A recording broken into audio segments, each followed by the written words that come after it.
Fourth grade unit 2. Empires in the Middle Ages. Chapter 1. The Big Questions. What are some of the events that led to the Middle Ages? Welcome to the Middle Ages. If you know anything about knights, castles, or Robin Hood, then you already know something about the Middle Ages in Europe.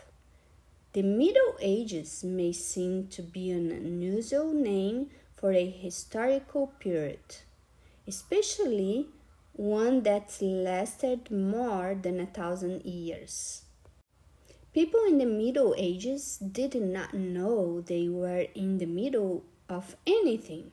They thought they were modern, just as you and I do today. In fact, the Middle Ages was not a phrase used by the people who lived during that time period. It is a term modern historians use today to refer to that time period between ancient and modern times.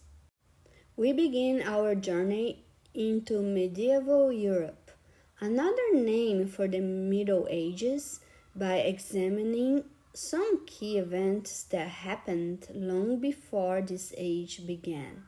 The first major event that helped to transform Western Europe occurred when the mighty Roman Empire, having grown too big for one emperor to rule, broke apart into the eastern and western parts of the empire. This division had a major impact on Western Europe. With the Roman Empire split into two parts, different tribes took the opportunity to seize some of its lands. Interestingly, some of these people were given the name barbarian, from the Latin word barbarus, meaning foreigner or not Roman. The Romans may have considered these people to be uncivilized because they did not speak Latin, the language of the Roman Empire. Barbarian invasions of the Roman Empire.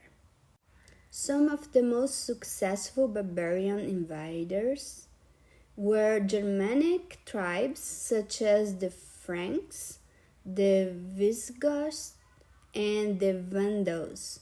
These tribes lived on the edges of the empire. As the Romans became unable to defend their borders, these tribes pushed further to the west.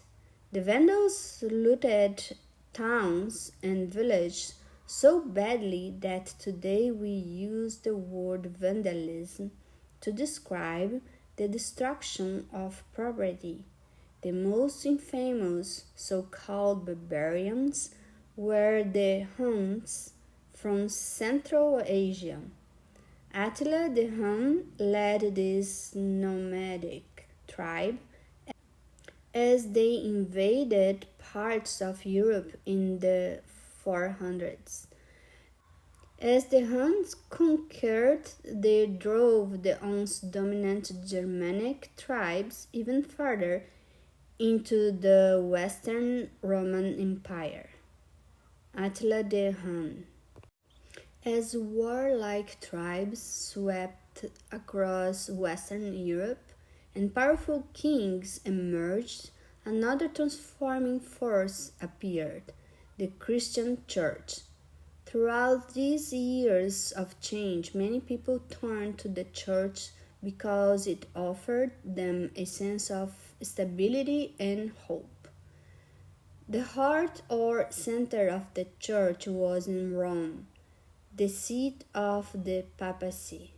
Slowly, more and more groups of people became Christian, including the Germanic tribes. Over time, the church became even richer and more powerful than many kings and queens.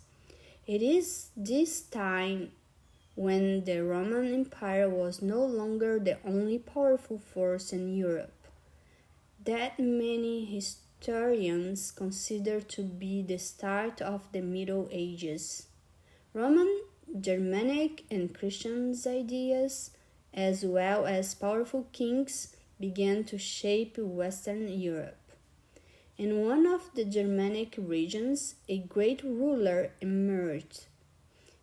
His name was Charles, and he took control of much of the land that later became France.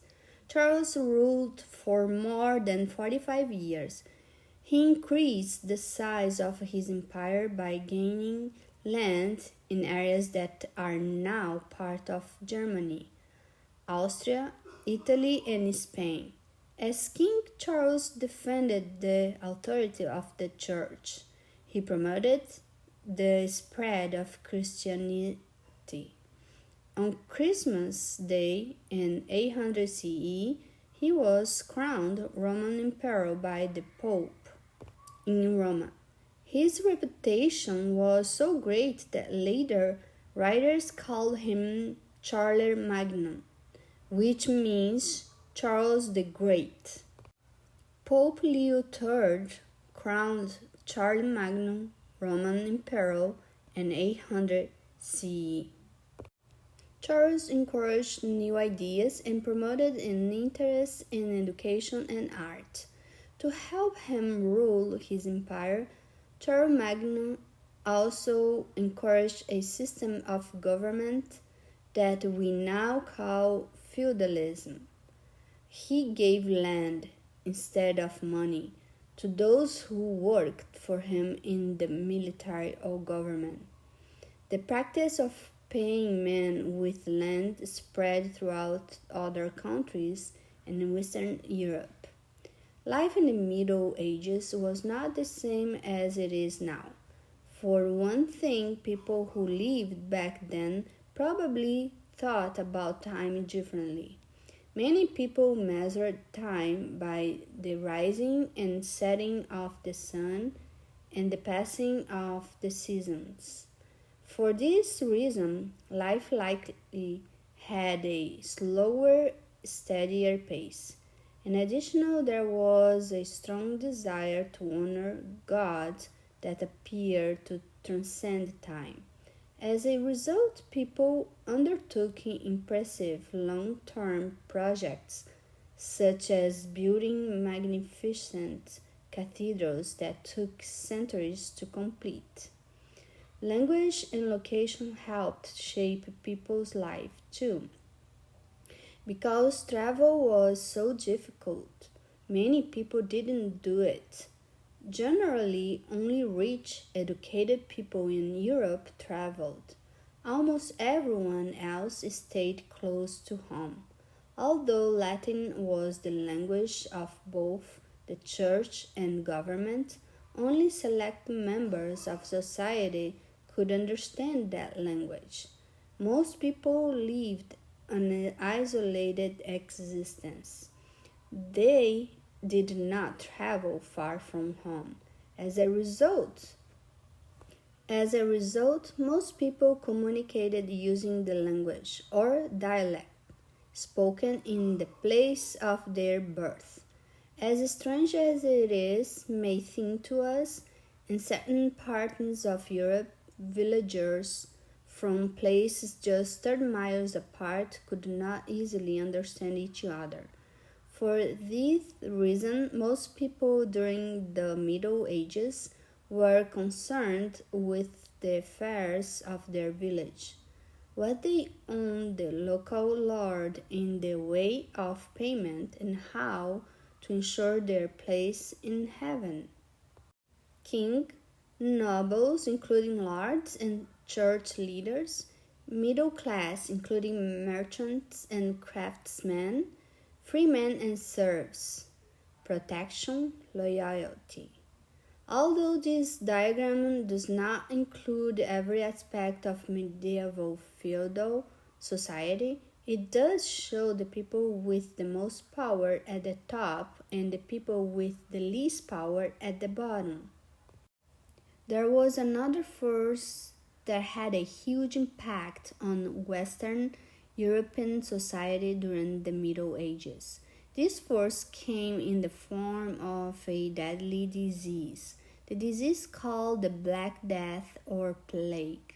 Certainly made its mark upon medieval Europe. This dreadful plague first appeared in 500s. In the second half of 1300s, it swept through Europe once again, spread by infected fleas that lived on rodents. The Black Death probably killed 1/3 of the population of Western Europe. Despite conflicts and hardships, this period in history was also a time when people created impressive and inspiring architecture. Great castles and churches began to adorn the landscape. Kings, queens, and noblemen held jousts, and court jesters entertained noble families. In the reader for this unit, you will discover that it was like to work on the land for the local lord. You will learn about what life was like in the incredibly crowded towns of the Middle Ages. You will wander through a castle and find out how young men trained to be knights. Are you ready to explore this fascinating time in history? Medieval musings.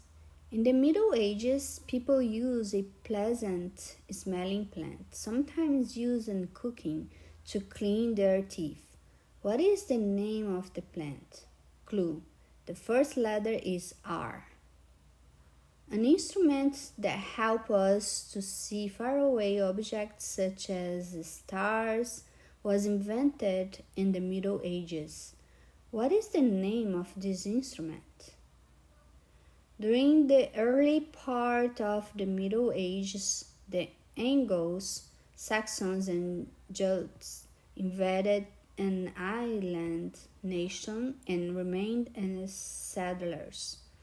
The Angles gave their name to this land or kingdom. What is the kingdom called? Picture of night sky from medieval manuscript.